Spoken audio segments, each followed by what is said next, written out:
Good afternoon,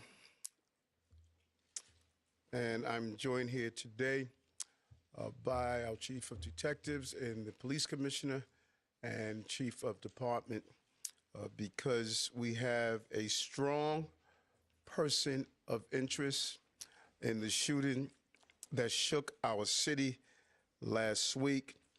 CEO Brian Thompson of UnitedHealthcare was the victim of a senseless act of violence. Our officers have been working around the clock.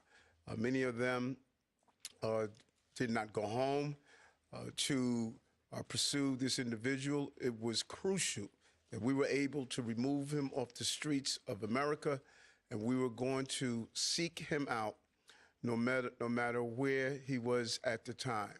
And so this is a strong person of interest. The police commissioner and chief of detectives will go over where we are right now in the investigation. He matches the description of the identification we've been looking for. He's also in possession of several items that we believe will connect him to this incident. How did we do it? Good old-fashioned police work. The chief of detectives and the police commissioner made the decision to release as much of a photo that we had at the time. We sent it across the country, and someone, a McDonald's employee, did something we ask every American to do. If you see something, say something, but most importantly, do something. And they did. And because of that, we believe we have a strong person of interest to deal with this case. I want to now turn it over to the Police Commissioner of the City of New York, Commissioner Tisch.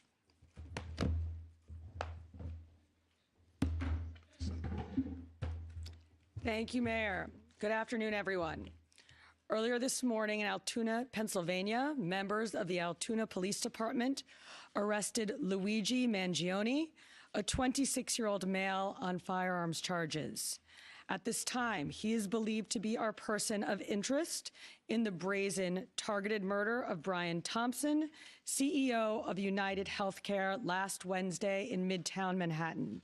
The suspect was in a McDonald's and was recognized by an employee who then called local police.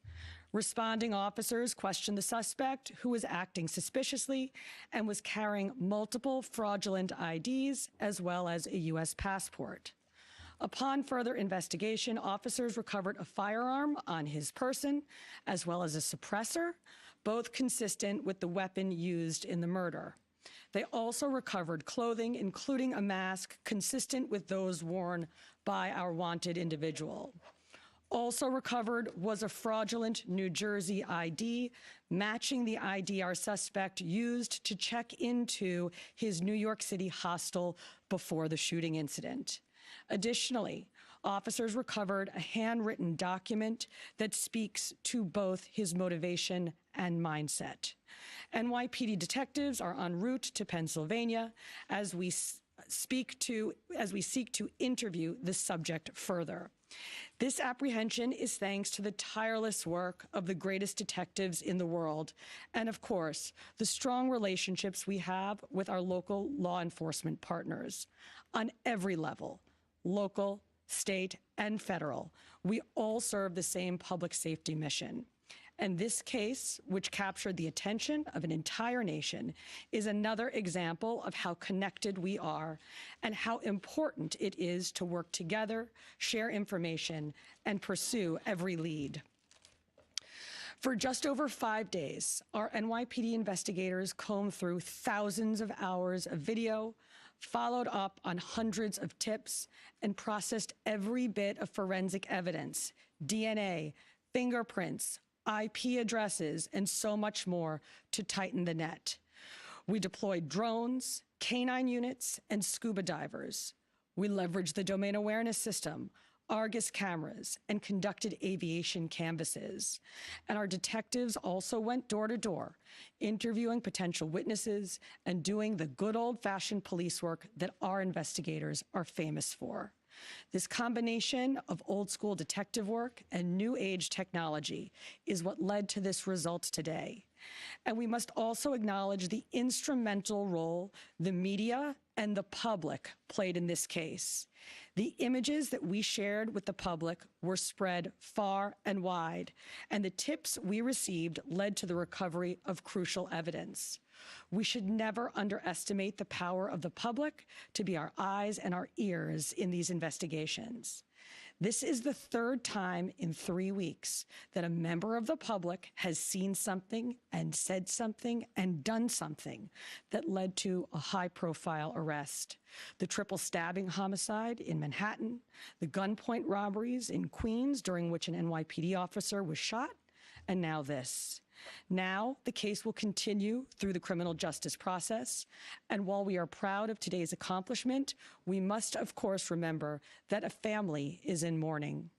I want to again extend my sympathies to Brian's family, his co-workers, and all who knew him.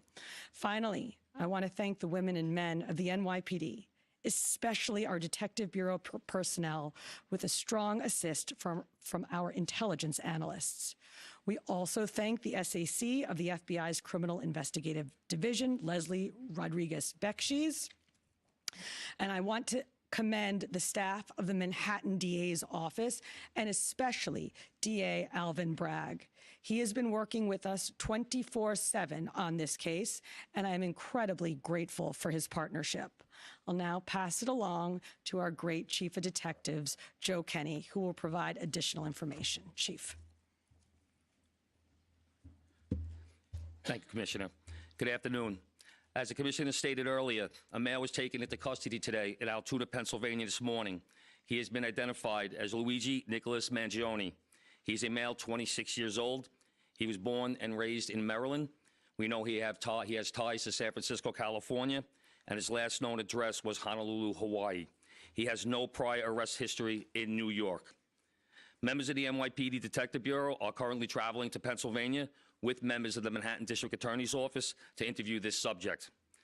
This case was brought to a successful conclusion based on the coordinated effort between numerous NYPD units, including the Intelligence and Counterterrorism Bureau, our federal partners at the FBI, the Manhattan District Attorney's Office, and of course, members of the Altoona Police Department in Pennsylvania. On Thursday, one day after this crime was committed, the NYPD released a photo of the shooter in this case. This picture was obtained by the NYPD during one of their extensive video canvasses. We took that photograph and we asked for the public's help in identifying this subject, and the public responded. Hundreds of tips began to pour into our hotline. Each tip was investigated thoroughly, and we began to release additional photographs as they came into our possession.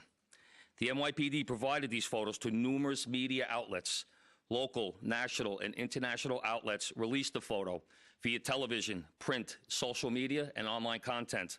Luckily, a citizen in Pennsylvania recognized our subject and called local law enforcement. Members of the Altoona Police Department responded to the call, and based on their investigation, they notified the NYPD. This investigation is still active and ongoing. Thank you very much.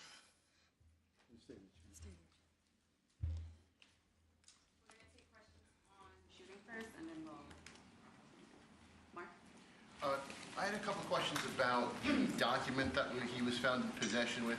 Can you go a little bit more in depth about those motivations that you mentioned? Was that CEO specifically named in that document? Was there anything more about him wanting to go after others? And also in that document, was there any indication that explains us how the level of detail that he went into killing him? Like, is there anything? Like I said, that document is currently in the possession of the Altoona Police Department as part of their investigation. But just from briefly speaking with them, we don't think that there's any specific threats to other people mentioned in that document. But it does seem that he has some ill will toward corporate America. Over here, sir. MJ? Chief, was the suspect wearing a mask at the time he was spotted in the McDonald's? And also, criminal cases often have a linchpin. Can you point to a single linchpin that helped crack this case?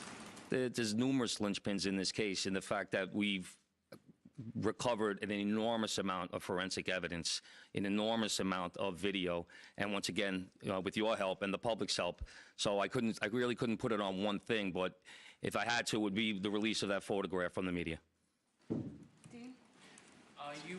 What you said he had a passport on him. Do you believe he was trying to flee the country? And also, are you still looking for any evidence in Central Park in regards to the bike? We had divers in the water yesterday. That came up negative results. The passport, we don't believe that he was planning on doing any traveling. At this time, we don't think he, at this point in our investigation, we don't think he was trying to flee the country. The person at the McDonald's, were they buying food? What were they doing at that exact moment? He was an employee at the McDonald's. Right. But what was the suspect doing? He was sitting there eating. Will the suspect be brought back to New York and charged here, and when? We're going to have to work that out with the Manhattan District Attorney's Office in Altoona, Pennsylvania. He's going to be facing gun charges there, and at some point we'll work out through extradition to bring him back to New York to face charges here, working with the Manhattan District Attorney's Office. Hi, Anita from the New York Post. I was just hoping to get more details on the capture itself.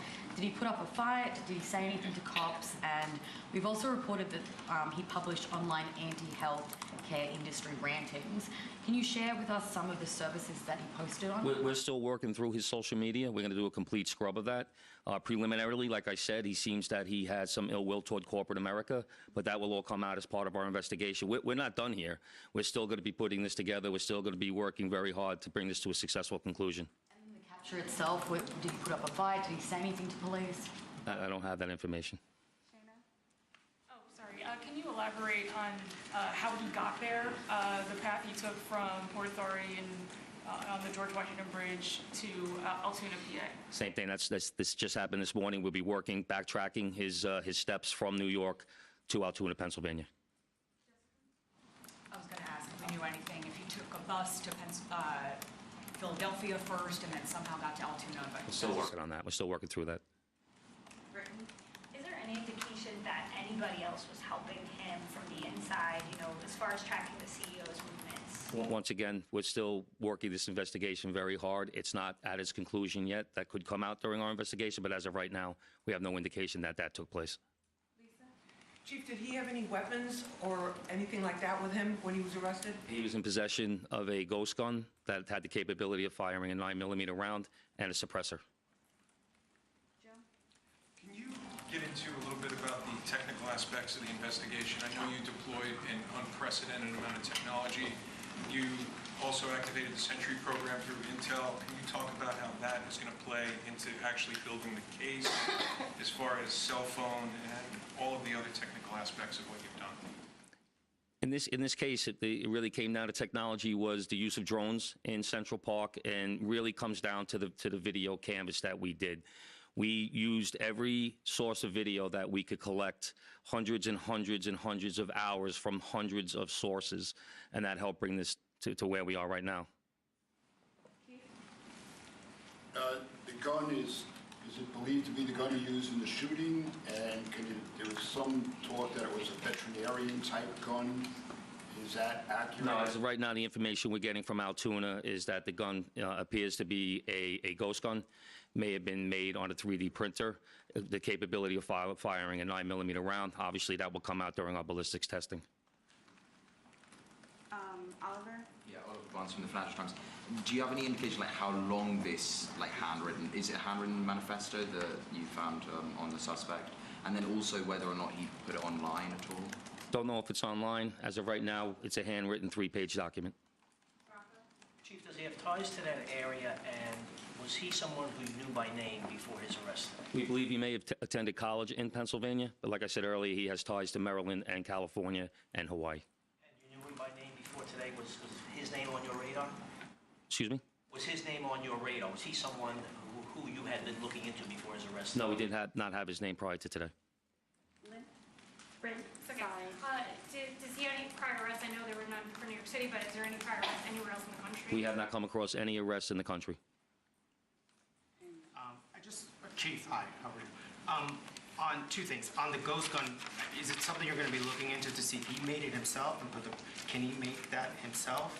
Or would he have to buy the gun the way it was? No, once again, that'll be part of our investigation as we follow up.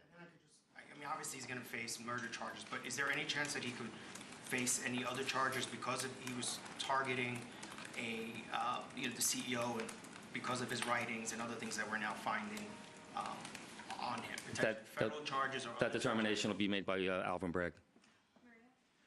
Yes, what connections does he have in Pennsylvania that you know of, and are they in Altoona specifically? We believe he attended college in Pennsylvania. Does he know anybody in Pennsylvania? Wouldn't be able to tell you that. All right, we're going to take one more question from Shooting Marla, and then we're going to go. You talk about the manifesto having said things against corporations, but specifically UnitedHealthcare, and do you believe that Mangione acted alone? We believe at this point, our investigation is leaning toward he was acting alone. So, like I stated earlier, we're still working through the investigation. We're not stopping today. And as far as the manifesto, like I said, I don't have the complete details of that. It's in the possession of the Altoona Police Department. We're going to shift to off-topic. Yep. Good job, Chief. Commissioner, Chief Manager.